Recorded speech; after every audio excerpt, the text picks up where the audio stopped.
संसदेच्या दोन्ही सभागृहांनी बहुमताने मंजूर केलेल्या वस्तू आणि सेवा कर अर्थात जीएसटीच्या विधेयकाला राज्याच्या विधानसभेत मंजुरी देण्यात आली आहे। सर्व पक्षांनी एकमताने जीएसटीला मंजुरी दिली आहे। नव्या कर प्रणालीमुळे देशासोबतच राज्याचंही भलं होणार असल्याचा विश्वास अर्थमंत्री सुधीर मुनगंटीवार यांनी व्यक्त केला। मुंबई जकात मुक्त होणार आहे तेव्हा मुंबईला कराचा भरीव वाटा मिळणार असल्याचंही त्यांनी सांगितलं। तसंच जीएसटीवरून भाजप आणि शिवसेनेत फूट पडण्याचा प्रयत्न करू नका असा टोला त्यांनी विरोधकांना हाणला। तर यूपीएच्या काळात जीएसटीला भाजपने विरोध केला नसता तर 5 वर्षांपूर्वी जीएसटी लागू झालं असतं असा प्रतिटोला विरोधी पक्षनेते राधाकृष्ण विखे पाटील यांनी लगावला। जीएसटीमुळे शिवसेनेची अडचण होणार असून भाजपवर विसंबून राहावं लागणार असल्याचा मिश्किल टोला अजित पवार यांनी भाजप शिवसेनेला लगावला। मी जन्माला घातलो अध्यक्ष महोदय, त्या जन्माआधीच्या वेदना अध्यक्ष महोदय या सगळ्या ज्या मी सहन केल्यात, विरोधकांचा विरोध, अभ्यासकांची मतमतांतर होती अध्यक्ष महोदय, या साऱ्यांचे म्हणजे अनेक टीकाकारांचे धनी आम्ही त्या ठिकाणी अध्यक्ष महोदय, आम्हाला त्या आम्ही धनी झालो। परंतु आता तुम्ही फक्त बाळणपण करतात अध्यक्ष महोदय। त्यामुळे आता बारशाच्या घोगऱ्या वाटताना त्याचे बाप असल्याचे आव्हानाचा तुम्ही जो प्रयत्न करतायत अध्यक्ष महोदय, तो तुम्ही त्याचे फुकट जसे घ्यायचा प्रयत्न करू नका। एक गोष्ट खरी आहे, या कराच्या निमित्तानं आमच्या आशिष शेलार साहेबांना निश्चितपणे समाधान वाटलं असेल।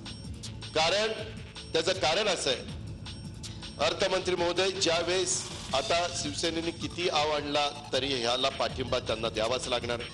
त्यांनी केंद्रामध्ये काय भूमिका मांडली त्याच्याबद्दल मी इथं मत प्रदर्शित करण्याचं काही कारण नाही। पण एकदा तुमच्या तिजोरीमध्ये पैसा आला, मुख्यमंत्री भारतीय जनता पक्षाचे देवेंद्र फडणवीस, अर्थमंत्री भाजपचे सुधीर मुनगंटीवार साहेब, पैसा कधी द्यायचा हे तुमच्या हातात। उद्याच्या निवडणुकीच्या निमित्तानं आशिष शेलार, रमेश कदम सांगायला सुरुवात करा मुंबईकरांना की जर उद्याच्या काळामध्ये मुंबई महानगरपालिका भारतीय जनता पक्षाच्या ताब्यात दिली तर आम्ही तुमचा हा निधी वेळच्या वेळेला देण्याचं काम करू। हे असं सांगण्याचं एक चांगलं कारण तुम्हाला मिळालेलं आहे। त्याच्याबद्दल शिवसेना काहीच बोलू शकत नाही, शिवसेनेला सांगता पण येणार नाही, कारण त्यांच्या हातात काही राहिलंच नाही। महाराष्ट्राला विशेष करून आपल्याला फायदा होणार आहे, कारण महाराष्ट्र एकीकडे मॅन्युफॅक्चरिंग स्टेट आहे, 19.62%। म्हणजे आता सेवा करायचा अधिकार जेव्हा राज्याला येणार तेव्हा आता देशामध्ये आपला हिस्सा एकूण 29 राज्य हिशोबाने जर विचार केला तर आपण 19.62% म्हणजे 1/5 देशाच्या सेवा सेक्टर महाराष्ट्रात अध्यक्ष महाराज। त्याचा फायदा राज्याला होईल जेव्हा सेवा करायचा अधिकार आम्हाला होणार। सातारा जिल्ह्यातील तारळी धरणाच्या पाणी गळतीबाबत कृष्णा खोरे विकास महामंडळानं 2013 सालापासून गळती कमी करण्याचा प्रयत्न केलाय। गेल्या वर्षभरात 25% पाणी गळती कमी झाली असल्याचा दावा तारळी धरण मुख्य कार्यकारी अभियंता SR पाटील यांनी केलाय। या धरणासाठी 1057 कोटी रुपये इतका खर्च झालाय। 2013 साली या धरणाचं शरद पवार यांच्या हस्ते जलपूजन झालं होतं। 2013 सालापासून या धरणातून पाणी गळती सुरू झाली आहे। या प्रकरणी जलसंपदा विभागाचे माजी अभियंते पांढरे यांनी अजित पवार यांच्यावर भ्रष्टाचाराचे आरोप केले होते। राज्य शासनाच्या जलयुक्त शिवार अभियानाचे सर्वत्र कौतुक होत असतानाच 2 महिन्यांआधीच बांधलेल्या बंधाऱ्याला पाझर फुटल्याची घटना घडली आहे। भंडारा जिल्ह्यातील पवनी तालुक्यात झालेल्या कामात भ्रष्टाचार झाला असल्याचा आरोप गावकऱ्यांनी केला। निकृष्ट दर्जाचं काम पाहता आता कृषी विभागाला देखील जाग आली असून संबंधित कंत्राटदाराचं देयक सुद्धा आता थांबवण्यात आलंय। ठाणे महानगरपालिकेच्या पोटनिवडणुकीत भटवाडी किसननगर क्रमांक 32 मधून स्वाती देशमुख अपक्ष म्हणून निवडून आल्या आहेत। त्यांना एकूण 3157 मतं मिळाली तर सेनेच्या संगीता घाग यांना 2963 मतं मिळाली। भाजपचे संजय बोडके यांना 878 मतं मिळाली तर प्रभाग क्रमांक 53 मध्ये शिवसेनेनं आपलं नगरसेवक पद राखलंय। दरम्यान निवडून येणाऱ्या उमेदवाराला नगरसेवक म्हणून फारच कमी कार्यकाळ मिळणार असला तरीही पुढल्या वर्षी होणाऱ्या या महापालिका निवडणुकीची रंगीत तालीम म्हणून या पोटनिवडणुकीकडे पाहिले जात आहे।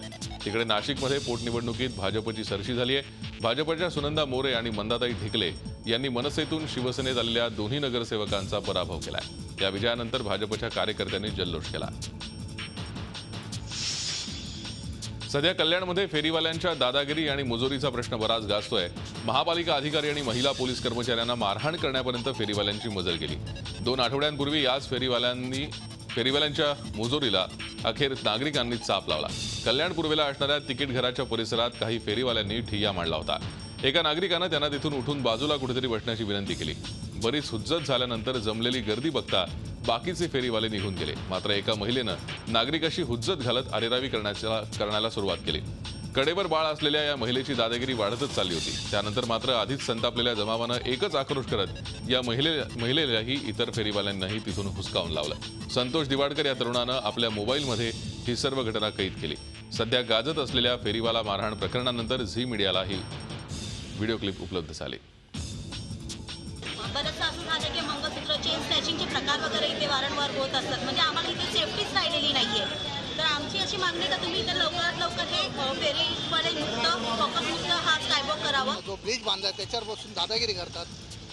हे अति होत चाललंय. त्याच्याबद्दल आता तुम्ही काय ते लवकर निर्णय घ्या, नाही तर आम्ही आंदोलन छेडू. सामान्य नागरिक आम्ही आता आंदोलन छेडणार आहोत. फेरीवाले बसतात ब्रिजवरती वगैरे, त्यांच्यामुळं आपल्या येणाऱ्या जाणाऱ्या लोकांना खूप त्रास होतो. ते ब्रिज बनवले ते फेरीवाल्यांसाठी न बनवता जनतेसाठी येण्या जाण्यासाठी बनवलेले आहेत. जादूटोणा करत असल्याच्या संशयावरून भंडारा जिल्ह्यात दोघांची हत्या करण्यात आली आहे. तुमसर तालुक्यातल्या दावेझरी गावात ही घटना घडली आहे. यादवराव धोप आणि कौशल्या धोप अशी हत्या झालेल्यांची नावं आहेत. गावातल्या एका मुलाचा अज्ञात कारणानं मृत्यू झाला. त्या मुलाचा मृत्यू जादूटोण्यामुळे झाला असा संशय घेत गावातल्या सुमारे 16 लोकांनी या दोघांची दगडानं ठेचून हत्या केली. त्यानंतर त्या मृतदेहांची विल्हेवाट लावण्याचाही प्रयत्न केला जात होता. मात्र पोलिसांना याची माहिती मिळताच त्यांनी घटनास्थळी धाव घेऊन 13 जणांना अटक केली. तर इतर आरोपींचा शोध सुरू आहे.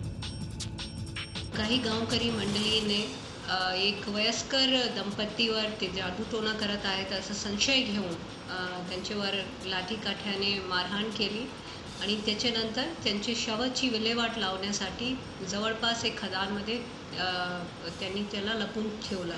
पोलिसांना पोलीस पाटीलकडून ही गोष्ट कळाली. पोलिसांनी जाऊन तिकडे ही गोष्ट व्हेरीफाय केली. त्याच्यानंतर संशयितांना ताब्यात घेतला. जात पंचायतीच्या जाचाला कंटाळून एका रिक्षा चालकानं आत्महत्या केल्याची घटना पुण्यात घडली आहे. अरुण किसन नायकू असं या रिक्षा चालकाचं नाव आहे. त्याला व त्याच्या कुटुंबाला लिंगायत गवळी समाजाच्या जातीतून बहिष्कृत करण्यात आलं होतं. त्यानंतर जात पंचायतीनं त्याला पुन्हा जातीत घेण्यास नकार दिला. वेळोवेळी पाठपुरावा करूनही जात पंचायतीकडून प्रतिसाद मिळाला नाही. तसंच त्रास देणं सुरूच राहिल्यानं आत्महत्या केल्याचा आरोप कुटुंबियांनी केलाय. पुण्यातील मुंढवा भागातील साईनाथ नगर भागात तो राहत होता. चंदननगर पोलिसात याबाबत गुन्हा दाखल करण्याचं काम सुरू आहे. जात पंचायतीच्या पंचांवर कारवाई होत नाही तोवर मृतदेह ताब्यात घेणार नाही अशी भूमिका कुटुंबियांनी घेतली आहे. एक वनाप्पा पैलवान, मानकाप्पा औरंगे, विठ्ठल पैलवान, काका किसन जानूबस आणि ज्ञानेश्वर जानूबस. काल 3 जणांकडे गेलते. त्यामुळे त्यांचा काय वाद झाला ते आम्हाला माहित नाही. पण एवढं म्हटलं की मला पराक्षी त्यांनी भिकारी करून टाकलं म्हणते. आणि त्या डिप्रेशनमध्ये माझ्या संगत येऊन रडा लागले समोर. आमचं एवढंच म्हणणं आहे की त्यांनी त्या ज्या व्यक्तींनी आमच्यासोबत हे केले वर्षभर 2 वर्षात त्यांच्यावर कारवाई केली. त्याशिवाय आम्ही बॉडीला काही करणार नाही. भावानं समाजाला कंटाळून फाशी घेतली. समाजाने काय केलं नेमकं? बहिष्कृत केलेले 2 वरी झाले आम्हाला. दहीहंडी संदर्भात राज ठाकरे यांच्या विरोधात हायकोर्टाचा अवमान केल्याबद्दल याचिका दाखल करण्यात आली आहे. सामाजिक कार्यकर्त्या स्वाती पाटील यांनी ही याचिका मुंबई हायकोर्टात दाखल केली आहे. या प्रकरणी 20 सप्टेंबरला मुंबई हायकोर्टात सुनावणी होणार आहे. कोर्टानं घालून दिलेल्या नियमांचं जाणून बुजून उल्लंघन केल्याचा याचिकाकर्त्यांचा आरोप आहे. पर्युषण काळात मांसबंदीचा निषेध करण्यासाठी मनसेनं दादर येथे मांस विक्रीचं दुकान उघडून निषेध केला. श्रावणात मांस विक्रीची दुकानं सुरू असतात, मात्र दुसऱ्या धर्माच्या दबावाखाली मांसबंदी का असा सवाल यावेळी मनसे पदाधिकाऱ्यांनी विचारला. आगामी महापालिका निवडणुका डोळ्यासमोर असताना मांसबंदीचा मुद्दा पुन्हा गरम होण्याची चिन्ह दिसत आहेत. यावेळी संदीप देशपांडेंसह अनेक मनसे पदाधिकाऱ्यांना पोलिसांनी ताब्यात घेतलंय. गायक आणि संगीतकार विशाल ददलानीनं केलेल्या जैन धर्मगुरू तरुण सागर यांच्याविषयीच्या वादग्रस्त ट्विटचा निषेध करण्यासाठी आज मुंबईत जैन समाजाच्या नागरिकांनी आंदोलन केलं. या ट्विट प्रकरणी मुंबईच्या चेंबूर पोलीस ठाण्यात तक्रार नोंदवण्यात आली आहे. या प्रकरणी कायदेशीर सल्ला घेतला जाईल असं झोन 6चे पोलीस उपायुक्तांनी सांगितलंय. तर या प्रकरणाचे पडसाद दिल्लीतही उमटले. जैन समुदायानं दादलानी यांच्या विरोधात आंदोलन केलं.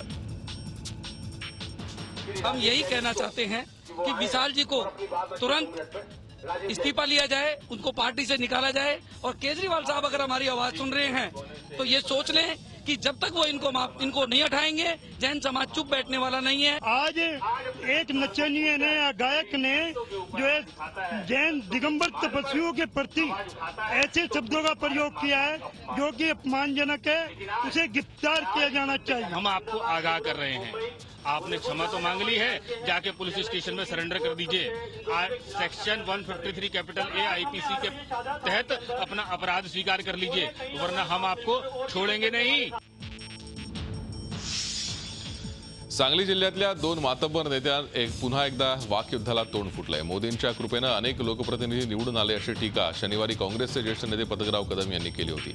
त्यावर पतंगराव कदम यांना मोदींच्या कार्यक्षम कारभारानं धडकी भरली असल्याचा टोला भाजप खासदार संजय काका पाटील यांनी रविवारी लगावला।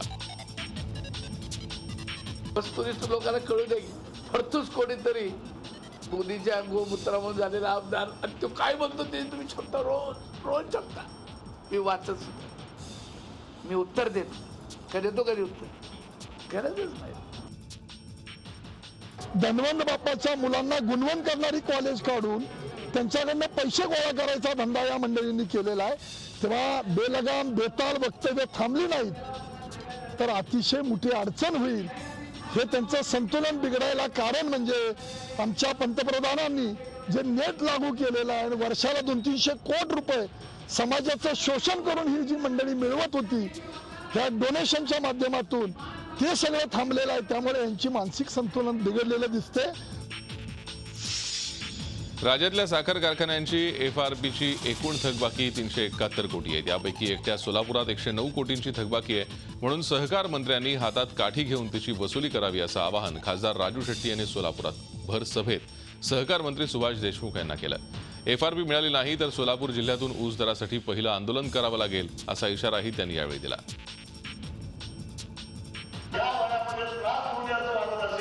आपल्याला सांगावं लागेल की 109 कोटी आता काठी घेऊन आम्ही वसूल केल्याशिवाय सोडणार नाही, आता आपल्याला सांगावं लागेल। आणि त्यासाठी बापू आता आपल्याला ऊसाचा पैसा तुम्हाला हातात घ्यावा लागेल, नाहीतर या वर्षाचं ऊसाचं आंदोलन सोलापुरात सुरू होईल। उस्मानाबाद जिल्ह्यात कर्जबाजारीपणा आणि खासगी सावकाराच्या जाचाला कंटाळून शेतकरी महिलेनं विष पिऊन आत्महत्या केली आहे। कळंब तालुक्यातल्या भटशिरपुरा गावातली ही घटना आहे। वनमालाबाई चंद्रकांत गायकवाड असं आत्महत्या केलेल्या महिलेचं नाव आहे। उपचारादरम्यान अंबाजोगाई सरकारी रुग्णालयात त्यांचा मृत्यू झाला। या प्रकरणी शिरढोण पोलिसांनी आत्महत्येला प्रवृत्त केल्याच्या कारणावरून 18 जणांविरोधात गुन्हा दाखल केलाय, तर सहकार विभागानं तपास केल्यानंतर सावकारीचा गुन्हा दाखल केला जाणार आहे। केंद्र सरकारनं सामाजिक आणि आर्थिक सर्वेक्षण केलंय, मात्र यामध्ये देशभरातून 1 कोटींच्या वर त्रुटी आढळल्या आहेत। त्यामुळे देशभरातील 1 कोटी दारिद्र्य रेषेखालील कुटुंबांवर अन्याय होत असून ते सर्व शासकीय योजनांपासून वंचित राहत आहेत। त्यामुळे या सर्वेक्षणातील त्रुटी दूर करून करोडो गरिबांवर होणारा अन्याय केंद्र सरकारनं दूर करावा, यासाठी बुलढाणा जिल्हा काँग्रेस कमिटीच्या वतीनं बुलढाणा जिल्ह्यातील 13 तहसील कार्यालयावर आक्रोश मोर्चाचं आयोजन करण्यात आलं होतं। पालघर तालुक्याच्या पूर्वेला असलेल्या कोकणेरे सागावे गिरनोळी भागातील रस्त्याची गेल्या कित्येक वर्षांपासून दुरवस्था झाली आहे। निकृष्ट दर्जाच्या कामामुळे नागरिक पुरते हैराण झालेत। या रस्त्याच्या दुरवस्थेमुळे नागझरी 2 बंगला इथे नागरिकांकडून रास्ता रोको करण्यात आला। त्यामुळे तारापूर एमआयडीसी ते मुंबई अहमदाबाद राष्ट्रीय महामार्ग 2 तास ठप्प झाला। या रास्ता रोकोमध्ये शेकडो नागरिकांसह विद्यार्थ्यांनी सहभाग घेतला होता। याआधी 15 ऑगस्टला नागरिकांकडून वृक्षारोपण करण्यात आलं होतं।